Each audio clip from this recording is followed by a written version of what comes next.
ಯಾಕೆ ತಡೆದಿದ್ದು? ನಾನು ನಿನ್ನ ಹತ್ರ ಸ್ವಲ್ಪ ಮಾತಾಡಬೇಕು. ಹಾದಿ ಬೀದಿಲಿ ಹೋಗೋರ ಹತ್ರ ಎಲ್ಲ ನಾನು ಮಾತಾಡಲ್ಲ. ಅಂದರೆ ನಾನು ಹಾದಿ ಬೀದಿಲಿ ಹೋಗೋದು. ತಂದೆ ಕೂಡ ಮರ್ಯಾದೆ ಇದೆನಾ? ತಂದೆ ಅನ್ನೋ ಸ್ಥಾನನ ಉಳಿಸ್ಕೊಂಡಿರೋರಿಗೆ ಮರ್ಯಾದೆ ಕೊಡ್ಬೋದು, ನಿಮ್ಮಂಥವ್ರಿಗಲ್ಲ. ಚಂದ್ರ, ನನ್ನ ನೀನು ತಪ್ಪಾಗಿ ಅರ್ಥ ಮಾಡ್ಕೊಳ್ತಾ ಇದ್ದೀನಿ. ನಾನು ವೈಜಯಂತಿ ಹತ್ರ ಏನು ಹೇಳ್ತಾ ಇದ್ದೆ ಅಂದರೆ, ಮಾತಾಡಬೇಡಿ. ನಿಮಗೆ ನಮ್ಮ ಮೇಲಿರೋ ಅಭಿಪ್ರಾಯ ಎಂಥದ್ದು ಅಂತ ಗೊತ್ತಾಯ್ತು. ಅತ್ತೆಗೆ ಮುಂಚೆನೇ ಹೇಳಿದ್ದೆ, ನಿಮ್ಮ ಅಣ್ಣ ಒಬ್ಬ ದೊಡ್ಡ ಸ್ವಾರ್ಥಿ, ಅವನನ್ನು ನಂಬೋದು ಬೇಡ, ಸಹಾಯ ಮಾಡೋದು ಬೇಡ ಅಂತ, ಮುಗ್ದೋಗಿರೋ ಸಂಬಂಧನ ಕೂಡೋದು ಬೇಡ ಅಂತ. ಆದರೆ ಅವರು ಎಷ್ಟೇ ಆದರೂ ಜನ್ಮ ಕೊಟ್ಟಂದೆ ಕಷ್ಟದಲ್ಲಿದ್ದಾನೆ, ಸಹಾಯ ಮಾಡಿ ಬರೋಣ ಅಂತ ಹೇಳಿದ್ರು. ಅವ್ರ ಮಾತಿಗೆ ಕಟ್ಟು ಬಿದ್ದು ನಾನು ಇಲ್ಲಿಗೆ ಬಂದೆ. ನಮ್ಮಿಬ್ರು ಮಧ್ಯೆ ಎಷ್ಟೇ ಭಿನ್ನಾಭಿಪ್ರಾಯ ಇದ್ರೂ ನಾನು ನಿಮಗೆ ಸಹಾಯ ಮಾಡಿದೆ. ಆದರೆ ಅದ್ರ ಪ್ರತಿಫಲ ಮತ್ತೆ ಮುಂದೆ ಮಾತಾಡ್ತಿದ್ದಿದ್ದು ಮಾತು ಕೇಳಿ ಮನಸ್ಸು ತೃಪ್ತಿ ಆಯ್ತು. ವ್ಯಂಗ್ಯ ಬೇಡ ಚಂದ್ರ. ನಾನು ಆಡಿದ ಮಾತಿನ ಅರ್ಥ ಅದಲ್ಲ. ಎಷ್ಟೇ ಪ್ರಯತ್ನ ಪಟ್ಟು ನಮ್ಮ ಕೆಲಸ ಆಗ್ತಾ ಇಲ್ವಲ್ಲ, ಶ್ರೀಚಕ್ರ ನಮ್ಮ ಕೈಗೆ ದಕ್ತಾ ಇಲ್ವಲ್ಲ ಅನ್ನೋ ಹತಾಶೆನೆಲ್ಲ ಹೇಳಿದ್ದೆ ಹೊರತು ನಿನ್ನೂ ವೈಜಯಂತಿ ನಾವು ವ್ಯಂಗ್ಯ ಮಾಡಬೇಕು ಅನ್ನೋ ಉದ್ದೇಶ ನಂದಾಗಿರಲಿಲ್ಲ. ಇಷ್ಟು ದಿನ ನಾನು ಸಿದ್ಧಿಸ್ಕೊಂಬಂದಿರೋ ವಿದ್ಯೆಗಳನ್ನ ಯಾವುದೇ ಕೆಟ್ಟ ಕೆಲಸಕ್ಕೆ ಬಳಸಿರ್ಲಿಲ್ಲ.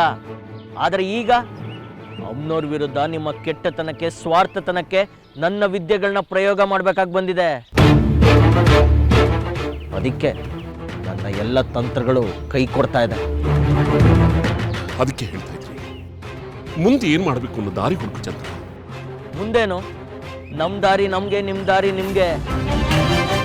ವಾರಣಾಸಿಯಿಂದ ನನ್ನ ಸಾಧನೆಗಳನ್ನೆಲ್ಲ ಬದಿಗೊತ್ತಿ ನಿಮ್ಗೆ ಸಹಾಯ ಮಾಡಕ್ಕೆ ಬಂದಿದ್ದಕ್ಕೆ ಒಳ್ಳೆ ಮಾತನ್ನೇ ಆಡಿದ್ರಿ. ನನಗೂ ನನ್ನ ಅತ್ತೆಗೂ ಒಳ್ಳೆ ಮರ್ಯಾದೆನೇ ಕೊಟ್ರಿ. ಸಾಕು ನಿಮ್ಮ ಸಹವಾಸ. ನನಗಾಗ್ಲಿ ಅತ್ತೆಗಾಗ್ಲಿ ಇಲ್ಲಿ ಉಳಿಯೋ ಯಾವುದೇ ಅವಶ್ಯಕತೆ ಇಲ್ಲ. ಈಗಾಗಲೇ ಅರ್ಧ ದಾರಿ ಕ್ರಮಿಸಿದ್ವಿ ನಾವು. ಈಗ ಹೋಗ್ತೀನಿ ಅಂತಂದ್ರೆ ಹೇಗೆ ಚಂದ್ರ?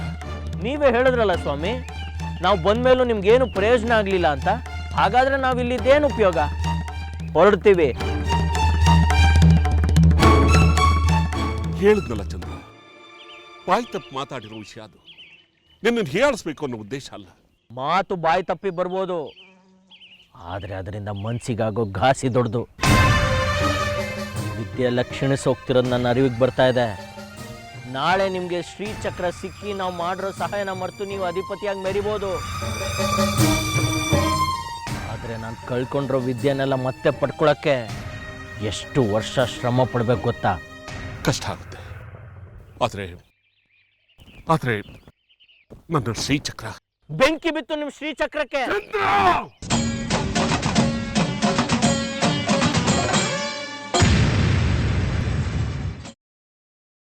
ಗ್ರೀನ್ ರೈಸ್ ಮಾಡುವ ವಿಧಾನ: ಮಿಕ್ಸಿ ಜಾರ್ಗೆ ಕೊತ್ತಂಬರಿ ಸೊಪ್ಪು, ಹಸಿ ಮೆಣಸಿನಕಾಯಿ, ಬೆಳ್ಳುಳ್ಳಿ, ಶುಂಠಿ, ಪಲಾವ್ ಎಲೆ, ಕಾಳುಮೆಣಸು, ಜೀರಿಗೆ, ಲವಂಗ, ಚಕ್ಕೆ, ಅನಾನಸು, ನೀರು ಹಾಕಿ ರುಬ್ಬಿಕೊಳ್ಳಿ.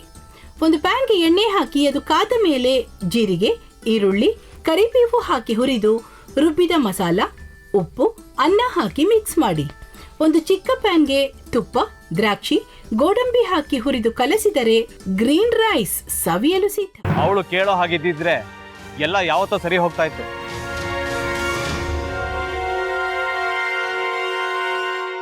ಅದಕ್ಕೆ ನೀವಾದ್ರೂ ಏನು?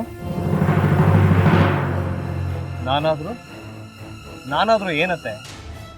ಅವಳ ಹತ್ರ ಬಂದು ನೀನು ಸೋಲೋದು ಬೇಡ, ನಾನೇ ಸೋಲ್ತೀನಿ, ನೀನು ನಮ್ಮ ತಂದೆಗೆ ಅವಮಾನ ಮಾಡಿದ್ರು ಪರವಾಗಿಲ್ಲ, ದಯವಿಟ್ಟು ಮನೆಗೆ ಬಾ ಅಂತ ಬೇಡ್ಕೋಬೇಕಾ? ಹಾಗೆಲ್ಲ ಅಳಿ ಅಂದ್ರೆ ಸಂಸಾರ ಅಂದಮೇಲೆ ಇಂಥದೆಲ್ಲ ಏನಾದ್ರೂ ಒಂದು ಇದ್ದೇ ಇರುತ್ತೆ. ಹೋರಾಟ ಮಾಡಿದ್ಲು.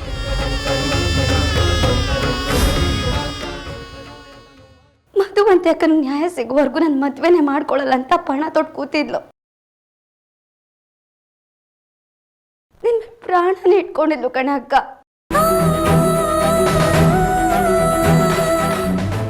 ಅವಳು ಮೈ ಮೇಲೆ ನೀನು ಸೇರ್ಕೊಂಡು ಅವಳ ಸಂಸಾರನ ಹಾಳು ಮಾಡ್ತಿದ್ಯಲ್ಲೇ.